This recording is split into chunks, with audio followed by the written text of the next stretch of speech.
Welcome to Abacus Trucking's presentation on tracking your business expenses. This information is geared specifically for our trucking clients, although much of the information could be applied to anyone who's self-employed. Today we'll be talking about what constitutes a business expense and how we can track those expenses. There are many reasons to make sure you are accurately tracking your business expenses. Let me share 3 of them with you today. Knowledge of your business health. Keeping track of your expenses will let you know how your business is doing. This can lower your tax liability. Keeping track of your expenses can help you pay less in taxes. And long-term success. You'll want to know how much money is going out of your business to figure out how you can be successful long-term. So let's get started today by taking a quick look at the big picture of your business and your business taxes and how your expenses play an important role. What is a business expense anyway? A business expense is defined by the IRS as being the cost of running a business or trade. The IRS also gives us 3 questions to ask when considering if something is a business expense. The first question is pretty common sense, but it is to ask if you actually spent money on it. The second question is to ask if the business expense is necessary for your business to run. And the third question is to ask if the expense is ordinary for the trucking industry. Let's also talk about what effects your business expenses will have on your taxes. Business expenses will be subtracted from your gross business income to find your net business income at the end of the year.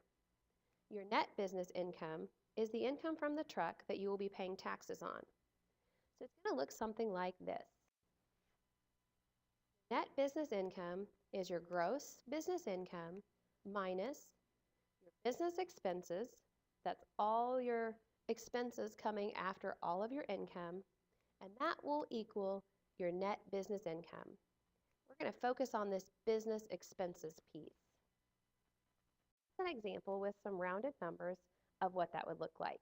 If you have a gross business income of $200,000 and business expenses of $150,000, then your net business income that you're being taxed on will now be $50,000.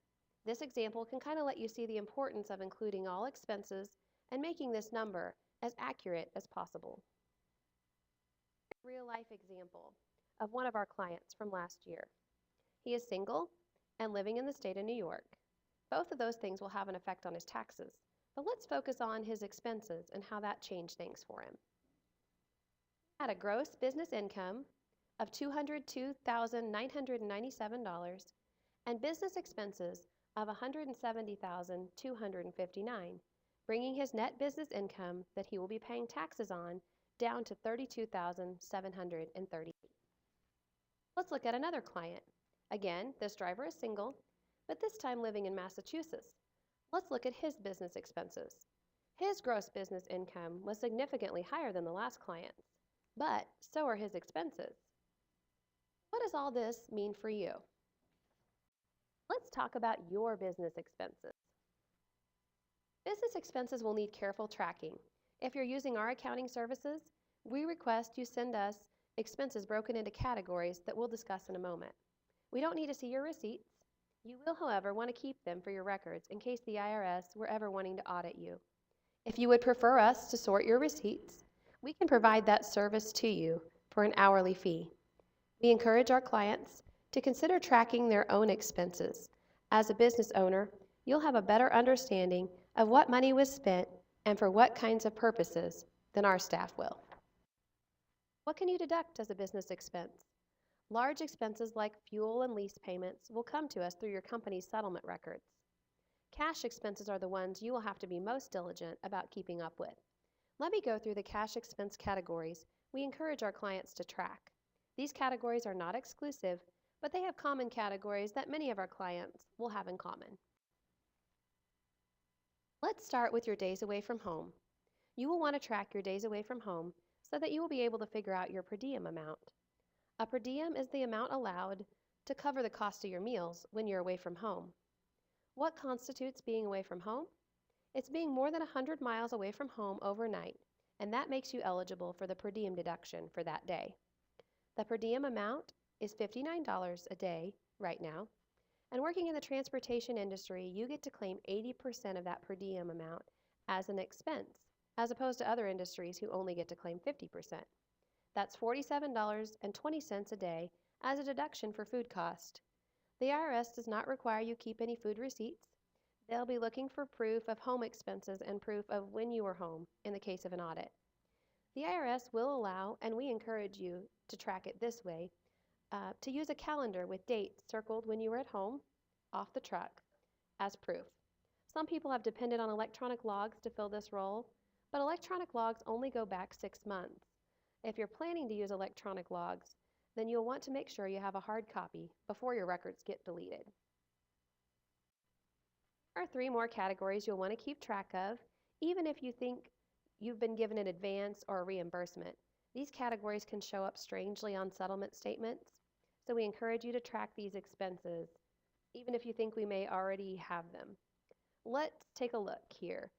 Scales, cash tolls, if you didn't use an easy pass, and lumpers, if you're a reefer driver. That's often one overlooked by our reefer drivers. Make sure you include those lumpers. Another category you'll want to track is operating supplies. The picture here is not all-inclusive, but you will see typical kinds of expenses we see in this category. You'll see cleaning supplies, GPS, cooking supplies, tools, CB radios, and refrigerators and microwaves. Here's another category, safety and weather gear. Again, this is not all-inclusive. Here you would include things like work gloves, steel-toe boots, safety vests, and equipment, tarps, and chains if you're driving flatbed. Here are 3 more categories. Cash fuel. It's a rare one. Usually it goes through your settlement, but it does occasionally come up. Oil and additives. Some drivers buy these from Walmart or someplace like that for less money than a shop would charge. You'll want to keep track of these. And you'll also want to include your truck and trailer washes. If you're a prime driver and go to someplace like the Blue Beacon, then it'll be listed on your settlement. But if you're not given a PO number, then please make sure you keep track of these expenses. You'll want to keep track of any truck repairs or maintenance that would not be listed on your settlements. And you'll also want to track any expenses you have for recruiting or advertising. This one can be a little confusing to understand, but it would include things like business cards or clothing with your contracted carrier's name on it, anything you're using to help bring people into the business. We encourage all of our clients who are required to carry a smartphone to claim 100% of their phone bill. If another line is on your bill, then you can just subtract that one from your total and just include your portion. Since your carriers do require you to have this, then it is a business expense for you. Some drivers will also include portions of their internet or satellite bills if they're using them for business purposes.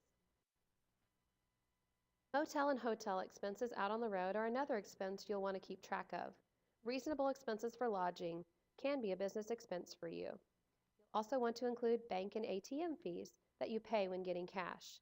They are a business expense for you as well. I have 3 final categories for you. Office supplies, pens, pencils, envelopes would be included here. Some people purchase laptops or tablets that they use for their business, and they include a portion of those expenses in this category as well. Showers are a business expense for you out on the road. As long as there was money paid for them, then they should be included. Sometimes drivers get free showers for purchasing a certain amount of gas. Those, unfortunately, are not a business expense because no money was spent on the shower itself. If you pay for a shower, though, it can definitely be included in the shower category of business expenses. Laundry is the last expense category that I will ask you to track specifically. Sometimes we've heard from our clients that they thought there is an allowance that could be allowed for laundry weekly. The IRS has no such allowance. Laundry expenses are claimed as the amount you actually spend on laundry. It can be a little bit tricky because sometimes you'll still run into the coin-operating laundry machine. That brings us to the question, what do you do if you don't get a receipt?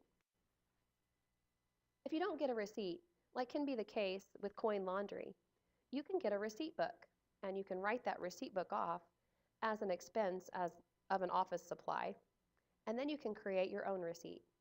You'll want to include the date of the purchase, the location, and the amount paid.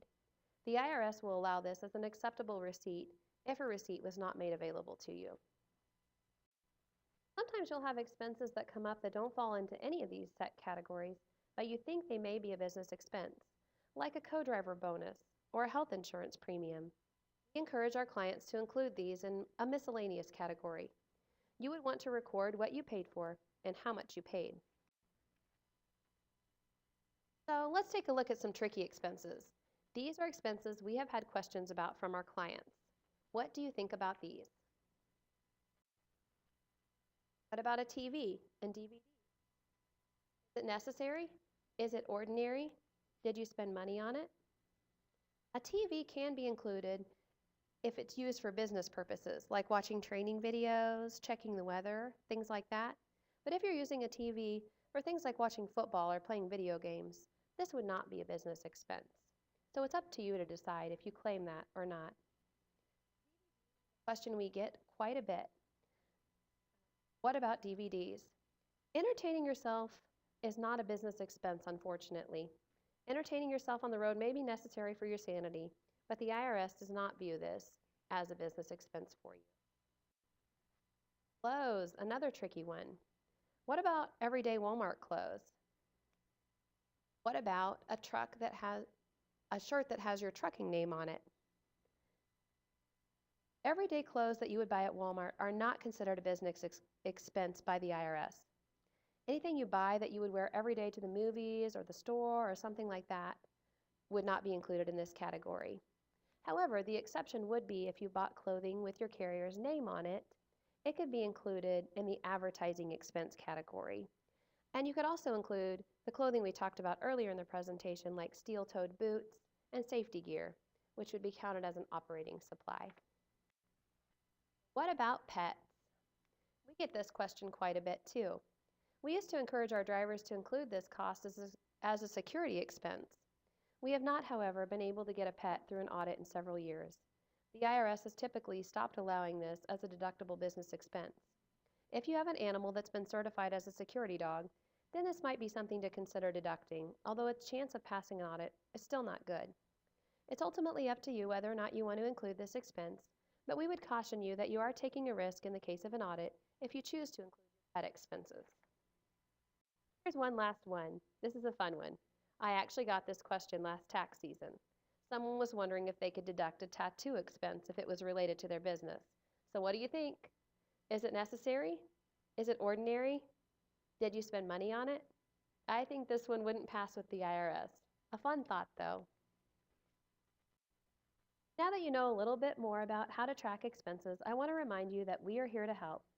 We can help you with your accounting and tax needs. We've helped thousands of drivers just like you. And one of the tools that we've been making available for our clients to use to help track these expenses is what we call a cash expense record. What it looks like. We have it broken down into categories we discussed in this presentation, along with a place to include miscellaneous expenses with a description in the lower right. We encourage our clients to include days away from home, so we can help you figure your per diem amounts, and we also encourage them to send in these forms to us once a month. We want to make sure we get all those expenses included for you. Send these forms back to us by email, fax, or through the Prime app if you're one of our Prime drivers. The form is located on our website, www.abacustrucking.com, under our Resources tab. There's a PDF version you can download and print off, or an Excel version you can download directly onto your computer or laptop. We also have paper copies available at our office locations. Thank you for listening to our presentation. We hope it's been helpful. If you have additional questions or are interested in signing up for our accounting services, please contact us at 417-380-5000 or look for us on the web at www.abacustrucking.com. We are also on Facebook and Twitter under Abacus Trucking. Thanks again for listening, and happy expense tracking.